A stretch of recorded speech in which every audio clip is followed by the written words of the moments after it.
सद्गुरुदेव भगवान की जय। अखंड विद्यानंद जी महाराज मौनी बाबा भगवान की जय। शिवोहम शिवोहम शिवोहम। आगे की कथा सुने।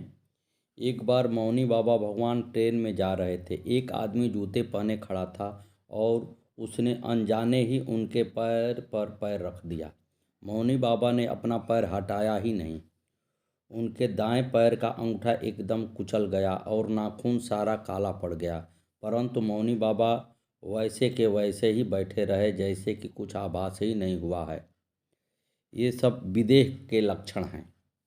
एक बार महेश शर्मा गाजियाबाद हरिकेश के यहाँ मौनी बाबा के दर्शन को गए। एक आदमी के पास इनके पैसे थे और वह दे नहीं रहा था। इन्होंने मन ही मन मौनी बाबा से प्रार्थना की कि बाबा पैसे मिल जाने चाहिए। वे बोले, अरे पंडित जी सुना, हमारे पिताजी के किसी पर 100 रुपये उधार थे, उसने पैसे नहीं लौटाए। तब पिताजी ने दाढ़ी बढ़ा ली। गांव में कोई भी पूछता कि पंडित जी दाढ़ी कैसे बढ़ा ली, तो वे कहते, अरे उस पर हमारे 100 रुपये हैं, जब तक न देगा तब तक नहीं कटवाएंगे। ठाकुर साहब ने बुलाकर 100 रुपये दिए और कहा, पंडित जी इसे कटवा लो। इस बात को सुनकर ये पूछने लगे, तो मैं भी दाढ़ी बढ़ा लूं? वे बोले, ऐसे का हुई? तब इन्होंने उन्हें बताया कि बाबा, एक आदमी के पास हमारा पैसा है, वह दे नहीं रहा है। गुरुदेव ने एक मंत्र बताया और कहा, ये मंत्र रात को 12 बजे जपेगा तो वह या तो पैसा देगा या उसका सर्वनाश होगा।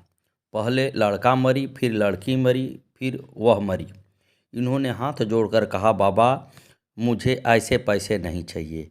फिर एक दिन इनके मन में ये विचार आया कि देखूं तो क्या होगा, और वह मंत्र बहुत थोड़ा सा जपा तो अगले ही दिन उस व्यक्ति को हार्ट अटैक हो गया। ये तो घबरा गए और उसकी मंगल कामना करने लगे। वह व्यक्ति बच गया और धीरे धीरे स्वस्थ भी हो गया। फिर तो वह मंत्र इन्होंने कभी जपा नहीं। हमको कुछ सिखाने के उनके तरीके भी निराले थे। ये इसी सिलसिले में एक और घटना बयान करते हैं। रामू पंडित जी ने इन्हें यह बात कही थी। एक दिन ये और रामू पंडित जी मौनी बाबा के दर्शन के लिए घुघरावली पहुँचे।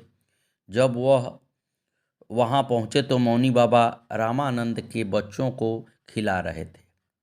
रामू पंडित जी को विचार आया कि बाबा तो माया में लीन हैं। मौनी बाबा रामू पंडित जी से बोले, पंडित जी सुना, ये माया तो ब्रह्मा भी न छोड़ी।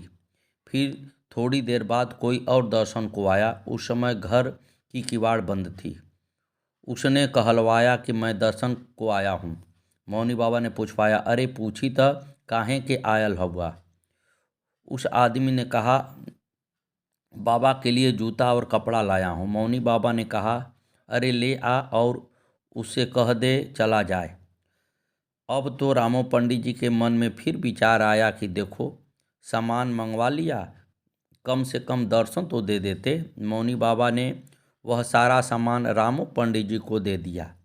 इस दिखावे वाली दुनिया में वे पूर्णतया सच्चे थे और बड़े दयालु थे। एक बार जमीन जायदाद को लेकर इनकी बहन के गांव में कुछ झगड़ा हो गया। महेश शर्मा ने किसी को जटपुरा मौनी बाबा के पास भेजा। मौनी बाबा ने उनसे पूछा, अरे झंझट कट गई हो? वह बोला, अभी तो नहीं बाबा। गुरुजी ने कहा, अरे जाट का बहुत दिनों में मानी हो। और इनकी बहन से बोले, भोजताल नहा आई हो। उनकी दया से करीब 1-1.5 महीने बाद शांतिपूर्ण समझौता हो गया। मौनी बाबा कभी कभी बच्चों पर पानी डाल डाल कर खेलते। वे कमरे में दीपक भी जरूर जलवाते थे रात भर। एक बार वे अपने जन्मभूमि कोडरिया गए। पहुंचते ही उन्होंने कमरे की किवाड़ बंद करवा ली। 1200 दर्शनार्थी बाहर इकट्ठे थे, परंतु मौनी बाबा ने किवाड़ खोलने ही न दी। कुछ समय बाद महेश शर्मा पानी लेने बाहर निकले, परंतु बाहर निकलते ही उन्होंने दरवाज़ा फिर बंद करवा लिया। बाहर मौनी बाबा के एक भक्त ओपी सिंह इनसे कहने लगे, भैया हमें भी दर्शन करवा दो। इन्होंने पानी का गिलास उन्हें थमा दिया और अंदर भेज दिया। थोड़ी देर बाद ये भी अंदर गए। मेज पर कुछ चींटियां थीं और फर्श पर भी घूम रही थी। इन्होंने कहा, अरे यहाँ तो बहुत चींटियाँ हो रही हैं, जरा कमरा भी साफ कर ले। कमरा साफ करने के बहाने इन्होंने दरवाज़ा खोल दिया। गुरुजी की चारपाई दरवाजे के सामने थी। लोग दौड़े। इन्होंने अंदर से गुरुजी के जूते लाकर दरवाजे पर रख दिया और कहा, दर्शन करने हैं तो लाइन लगाओ।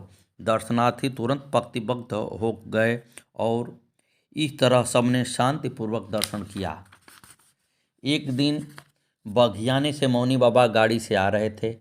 महेश भी थे। सुबह सुबह का वक्त था। एक स्त्री सिर पर गाय भैंस का चारा को गड्डी लेकर आ रही थी। उसने मौनी बाबा को देखा तो गड्डी गाड़ी के आगे डाल दी, खिड़की खुलवाई और उनके चरण स्पर्श किए। एक और दिन मौनी बाबा की गाड़ी देखकर एक बालक बहुत दूर से भागा हुआ आया। मौनी बाबा ने उसे दौड़ते देखा तो गाड़ी रुकवा ली। जब वह पास आया तो स्नेहपूर्वक बोले, अरे दूर से ही दर्शन कर ले, भागी ना। मौनी बाबा हर व्यक्ति को उचित सम्मान देने से नहीं चूकते। किसी को सलाम करते, किसी से राम राम कहते। एक बार वे कासगंज के पास सोरो गए थे। वहाँ एक पवित्र ताल है। बाबा के संग सिब्बन दादा थे। सामने से एक दुर्बल से महात्मा बगल में पोटली दबाए आ रहे थे। मौनी बाबा ने नमो नारायण कहा। सिब्बन कहने लगे, तुम तो सब ते ही राम राम कहने लगे हो, अब क्या तुम इनसे भी छोटे महात्मा हो? मौनी बाबा बोले, अरे हम वर्दी को सलाम करते हैं। वे महात्मा लोगों को इज्जत बहुत करते थे। उनका अपनी बात कहने या उपदेश देने का ढंग निराला था। अपने भक्तों के कल्याण के लिए वे कभी कभी कुछ कहते। ये बातें वे किसी अन्य के ऊपर डालकर एक इशारा दे दिया करते थे। एक दिन सलेमपुर के वीरचंद से मौनी बाबा बोले, अरे मास्टर, 3% की बाज लई ठीक ना हुई हो। वीरचंद लेते थे 5% का बाज। मौनी बाबा ने तो इशारा कर दिया था, मानना न माना भक्त के हाथ में था। घुघरावली की डल्लो बुढ़िया ने मौनी बाबा की हृदय से सेवा की। वे रोटी मट्ठा गुड़ वगैरह लेकर मौनी बाबा को रोज़ ढूंढने निकल जाती। वे बाबा को खिलाकर ही खाती। उन्होंने मौनी बाबा को भजन में लीन पाया और ऊपर से धूप लग रही थी तो बोरी फाड़कर 4 लकड़ी गाड़कर छाँव कर आई। मौनी बाबा से हाथ जोड़कर प्रार्थना की थी, बाबा मेरे घर मत छोड़ना। मौनी बाबा ने वह घर कभी न छोड़ा। वे समय समय पर वहाँ जाते रहे। काफ़ी समय उनके घर में निवास भी किया और अंत में दिल्ली अस्पताल भी वहीं से गए। डल्लो बुढ़िया के पुत्र राम बहोरी मौनी बाबा से कुछ ताना तानी रखते।